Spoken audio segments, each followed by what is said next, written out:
Bom dia a todos. Gostaria de agradecer, né, a Dantiele e a Lu pela acolhida do trabalho. É sempre muito gratificante participar de mesas assim como essa, né? Eu estou falando mesas, mas é um simpósio, mas enfim. E novamente compartilhar. A Dante, acho que é a primeira oportunidade, e a Lu, né? Já há algum tempo a gente tem realizado esse trabalho, e também cumprimentar todos os demais participantes. Este trabalho, intitulado Discursivizações do Corpo e dos Corpos em Materialidade Audiovisual, Equívocos e Traços de Resistência, ele vem marcar uma pesquisa conjunta do meu grupo de pesquisa, o GP Disque Mídia, que é o grupo de pesquisa em discursividades, cultura, mídia e arte, que eu coordeno na Universidade Estadual de Maringá.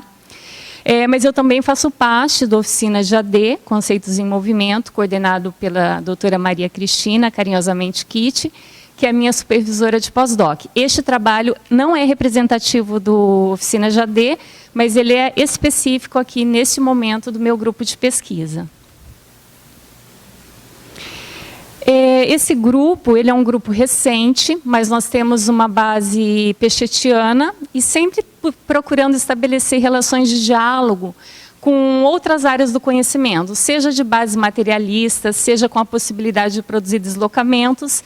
E entre os nossos interesses estão sempre questões ligadas à cultura, ao corpo, performance e materialidades audiovisuais. Eu tenho me dedicado bastante, principalmente por causa do meu projeto de pesquisa docente atual, que trabalha com imagens visuais e projeções imaginárias de sujeitos em materiais artísticos e midiáticos, a minisséries, a filmes. Então eu tenho me voltado para isso, né? E eu já tenho uma trajetória com estudos de materialidades audiovisuais, isso já desde o meu doutorado, sob a supervisão da Suzy, e tenho agora, nesse momento, retomado um pouco dessas discussões, também bastante sobre a influência da Suzy, né, que é uma das bases de sustentação da minha pesquisa e também do meu grupo de pesquisa. Esse trabalho conjunto foi praticamente uma provocação que eu fiz, esqueci de marcar, uma provocação que eu fiz para o meu grupo, de que nós não simplesmente juntássemos o que a gente vinha pesquisando em termos de graduação e pós-graduação e também das pessoas formadas, mas que a gente tivesse a ousadia, digamos assim, o desafio de trabalhar o mesmo material e que nós construíssemos entradas diferentes e corpos diferentes a partir deste mesmo material. E aí eu já vinha trabalhando com minisséries, né? No SEAD passado eu trabalhei com Felizes para Sempre, e aí eu joguei o desafio para que a gente pudesse trabalhar então com a minissérie Justiça. Eu não vou poder falar muito sobre ela aqui, né, por uma questão de tempo, mas essa minissérie ela foi tanto filmada, né, quanto produzida, né, e retratada em Recife, e o período é de 2009 a 2016, que vai marcar especificamente a prisão e o momento em que 4 sujeitos que foram presos em 2009 são soltos também em 2016. Eu não sei, né, para quem conhece ficaria mais fácil, não tem como passar. Mas, enfim, e aí esse meu grupo, né, desde produções do PIBIC, mestrado, doutorado e também já pesquisadores formados, nós fizemos, então, entradas diferentes por esse material e construímos, então, um livro, que é um e-book, que vai ser lançado ainda esse ano pela editora Sintagma, intitulado Minissérie em Análise, Sujeito, Corpo, Corpos e Imagens. E nós convidamos, então, a Suzy, né, carinhosamente, para fazer o prefácio desse e-book. E a Suzy foi convidada porque ela marca uma trajetória minha pela análise de discurso, ela que me apresentou a análise de discurso há 18 anos, né? E já faz tempo, né, Suzy? Eu até assustei quando eu lembrei disso. E a Suzy, ela é uma base teórica para a maioria, quase 100% dos trabalhos que estão nesse livro. Claro, não só ela, né, minha supervisora de pós-doc e outros tantos pesquisadores que estão aqui e também que não estão, mas a Suzy, ela vai transitar por todos esses trabalhos por causa da discussão dessa materialidade, né? E eu fiz um jogo proposital ali de audiovisual separado, já justamente pensando no que a gente vem desenvolvendo desde a época da tese, que é pensar na ideia da composição, né, dessas materialidades, e que a Suzy trabalha, né, conceitualmente como materialidades significantes. Há um capítulo especial de abertura, que foi produzido pelo professor Hertz Wendel de Camargo, da Universidade Federal do Paraná. Ele não é da análise de discurso, ele trabalha com antropologia visual, mas ele tem uma contribuição extremamente relevante, porque ele tem um percurso já com estudos de narrativas, sejam brasileiras como norte-americanas.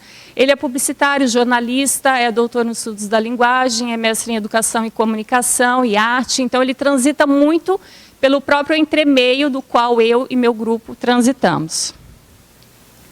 Esse livro está organizado em duas partes. Na primeira parte é intitulada Desestabilização de imagens de justiça e justiça, a justiça jurídica e a justiça como desejo por justiça, nessa minissérie Justiça, que é de 2016.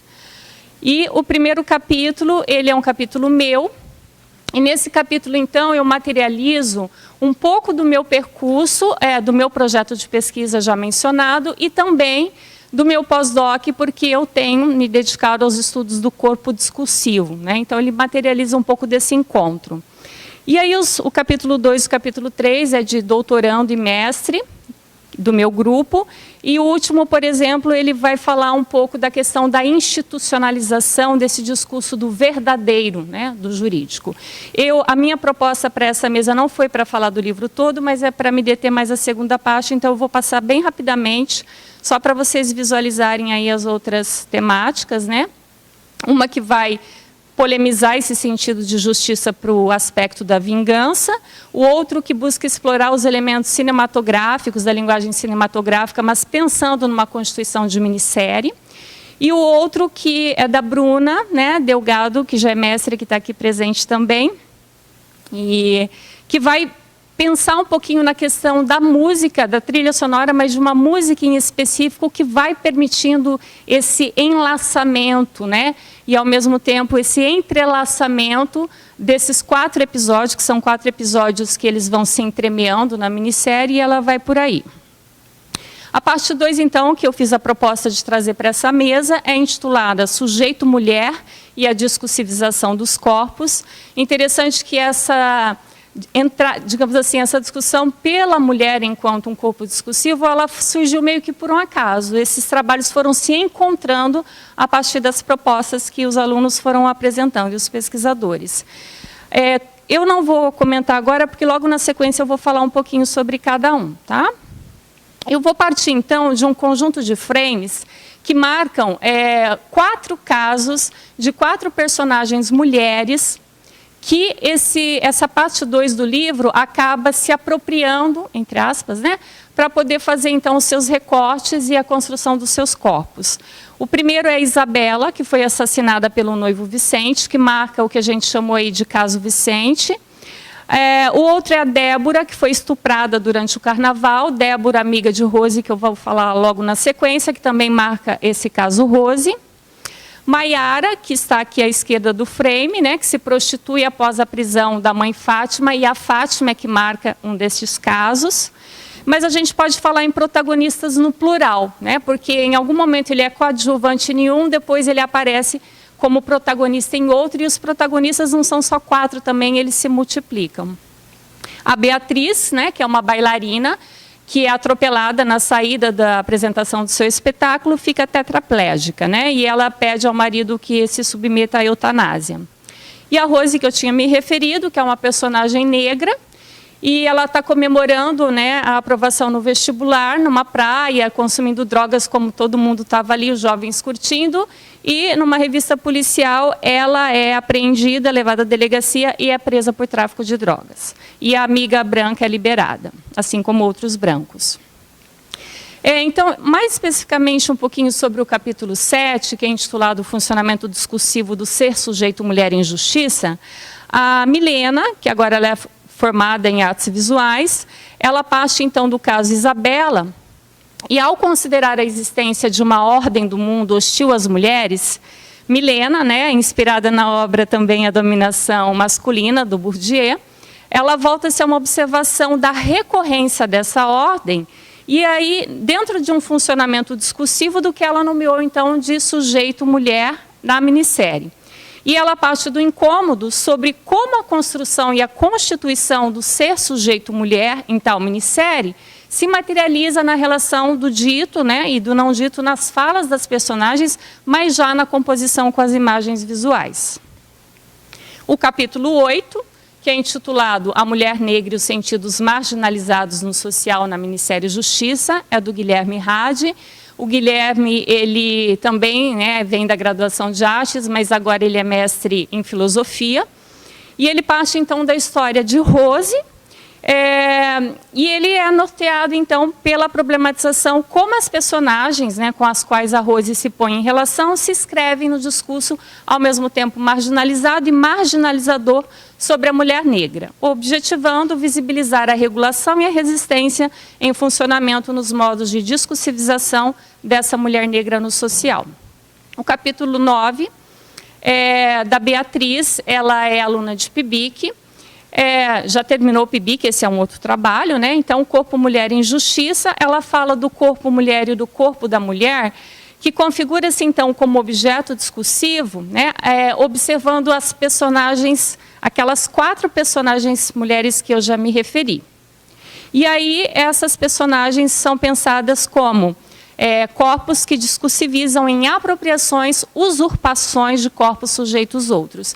E ela toma essa formulação, ela parte de um deslocamento de dicionários e depois ela faz um movimento discursivo e ela entende essa tomada de um corpo sujeito por outros, né, sem autorização, sem consentimento, sem escolha ou vontade própria, como um corpo apropriado, usurpado de si por corpo ou corpos outros.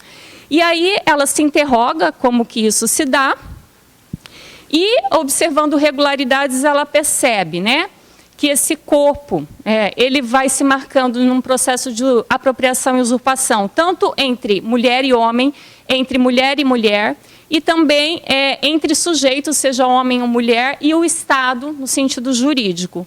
E essas relações se dão no embate contraditório entre a regência jurídica e o cumprimento e o descumprimento das leis na busca de corpos sujeitos, mulheres. E aí, partindo para o capítulo 10, que é o último, estou quase finalizando, intitulado Pulsões de Vida e Morte, acerca do corpo dançante e não dançante, é uma proposta do Bruno Arnold Pesch, que está aqui presente, que apresentou ontem. E o Bruno, ele parte, então, dos conceitos de pulsão de vida e de morte, em Freud e Lacan, e ele observa analiticamente, por meio do imbricamento dessas pulsões na composição audiovisual, né, da minissérie, a relação que a personagem Beatriz, né, que fica tetraplégica, ela vai estabelecer, então, com seu corpo dançante e não dançante ao mesmo tempo. E aí, subsidiado, ele interroga como essas pulsões se fiam discursivamente na e pela maneira que a personagem se relaciona, então, com esse corpo. E aí, terminando, eu vou trazer um trecho, né, de uma parte que eu falo no livro. As análises conjuntas da minissérie Justiça, promovidas pelo GP Disque Mídia, trouxeram a possibilidade de se mobilizar de formas múltiplas uma noção, entre outras, que eu particularmente considero cara de, que é a contradição discursiva. Contradição esta possível de ser visibilizada quando se considera que tanto verbal quanto imagem visual têm suas espessuras discursivas próprias e, ao se encontrarem em composição verbo-visual, esta também requer ser vista em sua especificidade constitutiva. Movidos, então, por tal noção, é que nós visualizamos o jogo entre a justiça jurídica e o desejo por justiça dos sujeitos personagens, se dando a todo momento, ora validando-as, ora desestabilizando práticas institucionais e de sujeitos institucionalizados, sem propriamente, contudo, mexer naquelas bases de sustentação que fazem da própria instituição jurídica uma instituição legítima, entre aspas, e necessária, também entre aspas, à organização social. Mas é justamente no jogo que se inscreve a resistência como insistência dos sujeitos em existir. Era isso, eu agradeço. Obrigada.